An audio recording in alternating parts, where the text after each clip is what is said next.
इसी 35A में यह था कि कश्मीर में यदि आप 50 साल भी रह जाए तो आप वहां के अस्थायी नागरिक नहीं होंगे। कश्मीरी लड़की यदि हिंदुस्तान के किसी अन्य हिस्से में शादी कर ले तो वहां की अस्थायी नागरिकता उस कश्मीरी लड़की की भी खत्म हो जाएगी। यह उसमें नियम है। तो इस नियम को, इस अनुमोदन को आगे भी जारी रखने के लिए कांग्रेस बेचैन है। कांग्रेस की जो नीति है कि भारत कमजोर हो, देश कमजोर हो, देश में फूट पड़े, देश की जनता बटी रहे, उसकी परिणति है दिग्विजय सिंह का यह बयान। और दिग्विजय सिंह का यह बयान राष्ट्रीय स्तर पर, अंतर्राष्ट्रीय स्तर पर इतना खतरनाक है और भारत को बदनाम करने वाला है कि शर्मनाक, मतलब शर्म आती है कांग्रेस बातों की सोच पे, दिग्विजय सिंह की सोच पे। जो देश को कमजोर करने वाला बयान ये कैसे दे सकते हैं? आप किसी सरकार का विरोध तो कर सकते हैं, देश के अंदर आप बिल्कुल विरोध कीजिए, लोकतांत्रिक आपका अधिकार है, लेकिन देश के बाहर आप हमारी अंदरूनी बातों को उजागर करते हैं, हमारे देश को कमजोर करने वालों ताकतों से आप हाथ मिलाते हैं। यह देशद्रोह होता है। भले ही यह कानूनन देशद्रोह नहीं हो, मैं ऐसा मानता हूं कि यह पुलिस एक्ट के हिसाब से, भारतीय संविधान के हिसाब से देशद्रोह ना हो, लेकिन व्यवहारिक रूप में यह देशद्रोही बयान है और इसकी जितनी निंदा की जाए वह कम है। लेकिन मैं पुनः दोहराना चाहूंगा, देश में कांग्रेस ही नहीं और भी बहुत सी पार्टियां हैं जिनके दिल में यह बात है कि हम यदि वो दोबारा वापस आएंगे तो धारा 370 बहाल करेंगे, 35A बहाल करेंगे, जो कि बीजेपी सरकार ने हटा दिया है। जो 70 सालों से देश की जनता आंदोलन कर रही थी इस कानून को हटाया जाए, और यह सुनहरा मौका आया, सरकार ने हटाया। लेकिन कांग्रेस के साथ साथ बहुत से विरोधी दलों के दिल में यह टीस है कि हम जो ही सत्ता में आएंगे तो हम दोबारा उसे बहाल करेंगे। जो देश विरोधी गतिविधि है, देशद्रोही गतिविधि है और भारत को कमजोर करने वाली ताकतें के साथ ये लोग हाथ मिला लिए हैं, जो कि बड़ा ही शर्मनाक है। और दिग्विजय सिंह की बयान की जितनी निंदा की जाए यह बहुत ही कम है। ये लोग घृणा करते हैं हिंदू शब्द से, ये लोग घृणा करते हैं भारतीयता के शब्द से। कांग्रेस पार्टी की दोस्ती सिर्फ पाकिस्तान से ही नहीं है, कांग्रेस पार्टी की लिखित में दोस्ती हमारा दुश्मन चाइना से भी है। इनकी दोस्ती हर उस देश से है जो देश भारत को खत्म करना चाहता है, जो देश भारत को कमजोर करना चाहता है, जो देश भारत को टुकड़े टुकड़े करना चाहता है। वैसे देशों से कांग्रेस पार्टी की हमेशा से दोस्ती रही है। आपने देखा ही होगा, चाइना से कांग्रेस पार्टी की लिखित में दोस्ती है, चाइना सरकार से, और कांग्रेस पार्टी ने एक समझौता पत्र साइन किया हुआ है कि हम आपकी मदद करेंगे, आप हमारी मदद करेंगे, और चाइना उसके लिए पैसा देता है। कांग्रेस पार्टी ने स्वयं स्वीकार कर रही है कि 90 लाख रुपया मुझे एक बार में दिया था। और यही कारण था कि डोकलाम जब विवाद चल रहा था तो मजबूरी में राहुल गांधी को चाइना के राजदूत के यहां रात के अंधेरे में जाना पड़ा मदद करने के लिए, उनको जानकारी देने के लिए, क्योंकि ये समझौता से बंधे हुए हैं। नमस्कार दोस्तों, स्वागत है आपका यूथ मीडिया टीवी पर। चर्चा करेंगे दिग्विजय सिंह के उस बयान पर जिसमें वो कहते हुए दिखे एक पाकिस्तानी पत्रकार को इंटरव्यू में कि जो 370 है, अगर हमारी सरकार बनती है तो कश्मीर में 370 को हम दोबारा लगाएंगे, और जिसका विरोध उनके खुद छोटे भाई की बीवी कर रही है, जो कि खुद कश्मीरी पंडित है, और उन्होंने वहां की जो उनके साथ घटना घटी थी 1990 में वो सब झेला है। उन्होंने, उनके दो घर थे वो सब छोड़कर भागकर कश्मीर से वो लोग यहाँ आए थे। उनके परिवार के लोग, दिग्विजय सिंह के परिवार के लोग अब खुद उनका विरोध कर रहे हैं। इस पर चर्चा करते हैं सतीश झा जी से कि वो किस तरीके से देखते हैं इसको और क्या सोचते हैं। सर, पहला सवाल तो यही है कि दिग्विजय सिंह अब एक पाकिस्तानी पत्रकार को इंटरव्यू देते वक्त कह रहे हैं कि जो धारा 370 है, जब उनकी सरकार बनेगी, कांग्रेस पार्टी की सरकार बनेगी, तो उसको दोबारा कश्मीर में लगा देंगे। देखिए, ये कांग्रेस की, आप समझिए, कांग्रेस की अंदर की नीति यही है। दिग्विजय सिंह ने कांग्रेस के अंदर की बातों को उजागर किया है। आप याद कीजिए, कांग्रेस पार्टी के ही मणिशंकर अय्यर जी थे जो पाकिस्तान गए थे और पाकिस्तान के मुसलमानों को बोला था कि आप मुझे मदद दीजिए कि मैं नरेंद्र मोदी को हटा दूं। अर्थात नरेंद्र मोदी को हटाने के लिए कांग्रेस नेता मणिशंकर अय्यर पाकिस्तानियों से गुहार लगा रहे थे, पाकिस्तानियों को खुशामद कर रहे थे। इसी प्रकार आज दिग्विजय सिंह ने पाकिस्तानियों को संकेत दिया है, चूंकि पाकिस्तान सरकार यही तो डिमांड कर रही है कि इमरान खान का जो ताजा ताजा बयान है, वह बयान यही कहता है कि यदि 370 वापस लाने का वादा करे मोदी सरकार तो हम भारत से बातचीत करेंगे। आपने स्पष्ट देखा होगा, अंतरराष्ट्रीय स्तर पर यह बयान है। तो दिग्विजय सिंह ने क्लब हाउस चैट में एक पाकिस्तानी पत्रकार को यही बोला है कि आप मुझे मदद कीजिए, अर्थात कांग्रेस पार्टी को मदद कीजिए, जब हम सत्ता में आएंगे तो 370 वापस लाएंगे। हालांकि उनके भाई लक्ष्मण सिंह जी ने इनका विरोध किया है। उनकी लक्ष्मण सिंह जी की पत्नी जो कश्मीरी पंडित है, जैसा कि आपने बताया भी, उन्होंने इसका विरोध किया है। लेकिन कांग्रेस ने क्या बोला है, आप ध्यान दीजिएगा। कांग्रेस ने बोला है कि यह उनका निजी विचार है, हम इससे अपने को सम्मिलित नहीं करते हैं। लेकिन कांग्रेस ने पुरजोर ढंग से ठोक के यह नहीं बोला है कि यदि हम सत्ता में आएंगे तो 370 को वापस नहीं लाएंगे। अभी भी कांग्रेस पार्टी के रणदीप सुरजेवाला जी का जो बयान है, वह बयान यह तो कहता है कि दिग्विजय सिंह से हम सहमत नहीं हैं, दिग्विजय सिंह जी का यह निजी बयान है। लेकिन लगे हाथ उनको यह कहना चाहिए था कि कांग्रेस सत्ता में आएगी भी तो हम 370 और 35 से वापस कतई नहीं लाएंगे, ऐसा कांग्रेस ने नहीं बोला है। अर्थात दिग्विजय सिंह ने कांग्रेस के अंदर की जो सोच है उसको देश के जनता के सामने उजागर किया है कि कांग्रेस ऐसा सोचती है। यदि हम बोल इसलिए नहीं रहे हैं कि देश का माहौल दूसरा है, देश में गलत संदेश जाएगा, लेकिन समय आएगा तो हम 370 वापस लाएंगे, 35 से वापस लाएंगे। जी सर, उनके परिवार के लोग ही उनका खुद विरोध करें, यहाँ तक कि उनकी जो छोटे भाई की बीवी है, उन्होंने ये भी कहा कि एक पाकिस्तानी पत्रकार को ये जवाब देना बिल्कुल सही नहीं था, इसका भी विरोध किया उन्होंने। और जब खुद के घर में कोई पीड़ित है, जो कश्मीरी पंडितों के साथ हुआ जम्मू कश्मीर में, उसके बावजूद दिग्विजय सिंह का ऐसे बयान आना, इसको क्या किस तरीके से देखते हैं? क्या राजनीति ज्यादा जरूरी है इन सभी के लिए?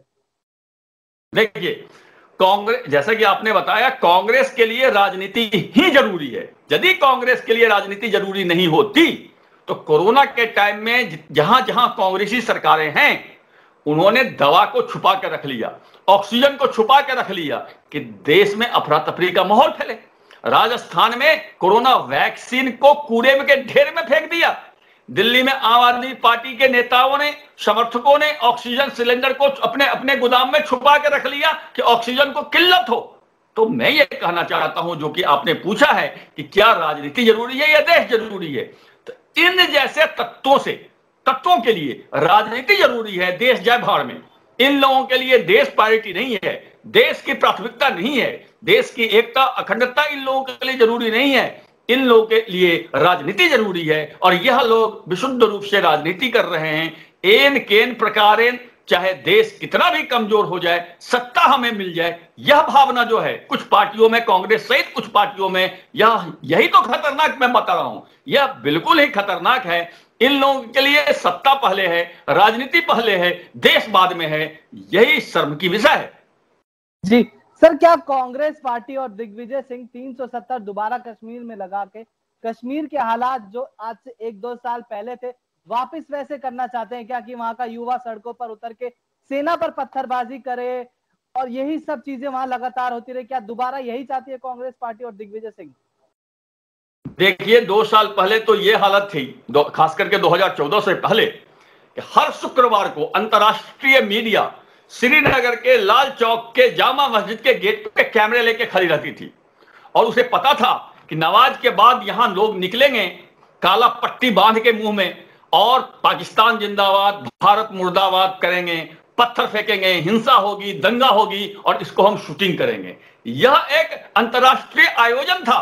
कश्मीर में, श्रीनगर में हर शुक्रवार को एक अंतर्राष्ट्रीय उत्सव, महाउत्सव होता था। पत्थरबाजी, सर पे काला कपड़ा लगा लो, भारत मुर्दाबाद, पाकिस्तान जिंदाबाद, और उसको कवर करने के लिए दुनिया भर के पत्रकार वहां पर इकट्ठे रहते थे। कांग्रेस वही दिन वापस लाना चाहती है। कांग्रेस चाहती है कि देश में इसी तरह की अफरा तफरी का माहौल हो, क्योंकि आप इसमें भी बहुत बड़ा भ्रष्टाचार है।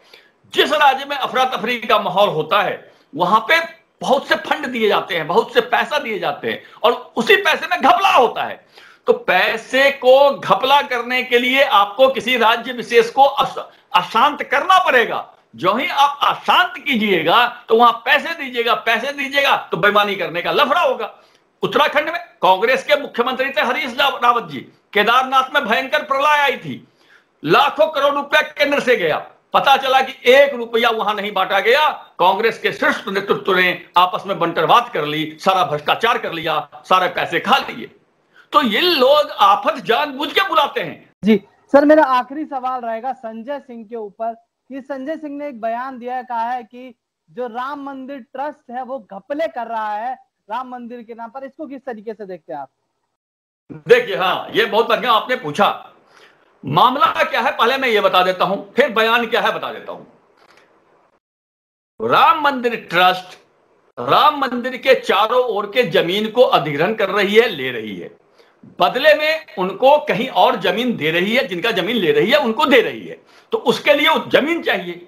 एक शख्स ने सन 2014 में एक आदमी से जमीन खरीदा था 2.5 करोड़ 2 करोड़ में, और उसने एग्रीमेंट बना ली थी, रजिस्ट्री नहीं कराई थी, एग्रीमेंट बना ली थी।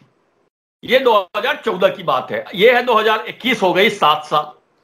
अब राम मंदिर ट्रस्ट ने उस आदमी को बोला कि ये जमीन तुम हमसे बेच लो, लेकिन चूंकि उस आदमी के पास रजिस्ट्री तो थी नहीं, उसने पार्टी को पैसा दे दिया था, एग्रीमेंट कर लिया था, स्टाम्प पेपर पर एग्रीमेंट होता है, एग्रीमेंट कर लिया था, रजिस्ट्री नहीं कराई थी। तो जिनसे बात करा कि आप मुझे ये जमीन दे दो, तो जो मूल मालिक था जिससे इसने रजिस्ट्री नहीं कराई थी, ये आदमी उसके पास पहुंचा कि भाई तुम मुझे रजिस्ट्री कर दे कि मैं उसे रजिस्ट्री कर दूं। अब हम रजिस्ट्री कराएंगे तब तो दूसरे को रजिस्ट्री करेंगे। तो पहले उसने रजिस्ट्री कराई, आज अभी 2-4 दिन में, फिर राम मंदिर ट्रस्ट ने उससे रजिस्ट्री कराई। अब उसने 2014 में 2.5 करोड़ में खरीदा था, लेकिन राम मंदिर के शिलान्यास होते ही, राम मंदिर बनना शुरू होते हैं, वहां की जमीन का रेट 100 गुना बढ़ गया। तो वो जो आदमी 2.5 करोड़ में जमीन 2014 में खरीदा था, वो तो आज के रेट में जमीन बेचेगा ना, आज का जो रेट है उसी रेट में जमीन देगा। तो उसने अब रजिस्ट्री कराई और आज के रेट में राम मंदिर ट्रस्ट को जमीन दे दी। अब ये क्या कह रहे हैं, ये कह रहे हैं इसने आज रजिस्ट्री कराई सिर्फ 2.5 करोड़ में। अरे नालायकों, रजिस्ट्री आज जरूर कराई, लेकिन ये 2.5 करोड़ का सौदा 2014 में हो गया था, उसको अब 2014 से देखो, आज का रेट 2.5 करोड़ नहीं है, आज का रेट 18 करोड़ उस जमीन का है, और राम मंदिर ट्रस्ट ने उसे 18 करोड़ में ही खरीदा है। उसने रजिस्ट्री आज इसलिए कराई कि उस समय में उसने बेनामा करा लिया था, पैसे देकर के बेनामा करा लिया था, जमीन इसकी हो गई थी, लेकिन चूंकि रजिस्ट्री नहीं हुई थी इसलिए उसने लेट से रजिस्ट्री कराई है और फिर राम मंदिर ट्रस्ट को रजिस्ट्री की है। इसमें कोई एक पैसा का घपला नहीं है, ये पूरा नियमता है, समाज में भी ऐसे होता है।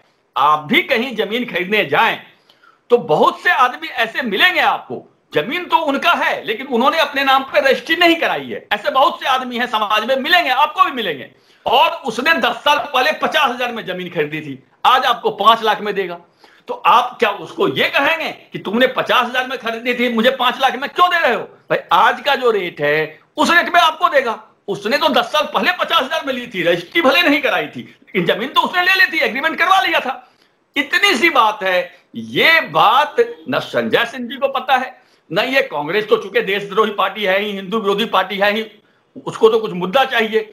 ये लोग बिना मतलब का, बिना बात का बतरंग बना रहे हैं, इसमें एक पैसे का कोई घपला नहीं है। और फिर ये कौन होते हैं पूछने वाले? संजय सिंह ने कितना राम मंदिर में चंदा दिया है, कांग्रेस के नेताओं ने कितना राम मंदिर में चंदा दिया है? इनको शर्म आती है? राम मंदिर के ये तो विरोधी हैं, राम मंदिर ट्रस्ट के विरोधी हैं, इनको ये आरोप लगाना शोभा ही नहीं देता है। लेकिन फिर भी चूंकि इन्होंने आरोप लगाया है तो मैंने स्थिति स्पष्ट करने के लिए बताई है कि इसमें कोई घपला नहीं है, पारदर्शी तरीके से यह सौदा हुआ है और यह बहुत ही अच्छा हुआ है। इसको ऐसे ही होना चाहिए था और आगे भी ऐसे करना चाहिए। ये बोलने वाले बोलते रहेंगे, राम मंदिर में रोड़ा अटकाने वाले आपको कोई ना कोई बहाने आते ही रहेंगे समय समय पर। आज ये बहाना है, कल दूसरा बहाना होगा। इससे न डिगने की जरूरत है, न घबराने की जरूरत है, न इन लोगों को जवाब देने की जरूरत है। राम मंदिर 2024 में भव्य उद्घाटन होगा, बन के रहेगा। और इन लोगों की बौखलाहट जो जो 2024 आती रहेगी, नजदीक आएगी, इन लोगों की बौखलाहट बढ़ती रहेगी और अनर्गल आरोप इस तरह के और भी लगेंगे। आप देखते रहिए। जी, बहुत बहुत शुक्रिया सर, धन्यवाद।